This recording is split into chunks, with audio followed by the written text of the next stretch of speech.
আসসালামু আলাইকুম ওয়া রাহমাতুল্লাহি ওয়া বারাকাতুহু। আলহামদুলিল্লাহ, আল্লাহর রশিদ মেহেরবানিতে আমাদের মাননীয় প্রধানমন্ত্রীর সভাপতিত্বে আজকে আমাদের জাতীয় কমিটির মিটিং হয়েছে। মিটিংয়ে মাননীয় প্রধানমন্ত্রী নির্দেশ প্রদান করেছেন কিভাবে হাজিদের খেদমত করতে হবে, কিভাবে আল্লাহর মেহমানদের খেদমত করতে হবে। উনি পরিষ্কার ভাষায় বলে দিয়েছেন কোনো অন্যায় অপরাধ হাজিদের উপরে কোনো অবিচার সহ্য করা হবে না। হাজিদের খেদমত করার জন্যে উনি নির্দেশ প্রদান করেছেন। হাজিদের যেভাবে সুন্দর এবং ভালোভাবে হজ পালন করতে পারে হাজিরা, সেই বিষয়ে উনি অনেক নির্দেশনা দিয়েছেন।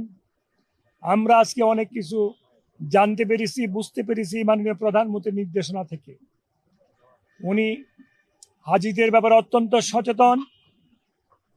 উনি 2-1 দিনের মধ্যে হাজি ক্যাম্পে যাবেন।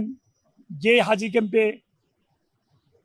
হাজিরা এসে উঠবে, হাজি ক্যাম্পের অবস্থা দেখার জন্য উনি নিজেই যাবেন। নিজেই উনি বলেছেন, এটা আমরা বলি নাই, উনি নিজের থেকে বলেছেন আমি হাজি ক্যাম্প পরিদর্শন করব।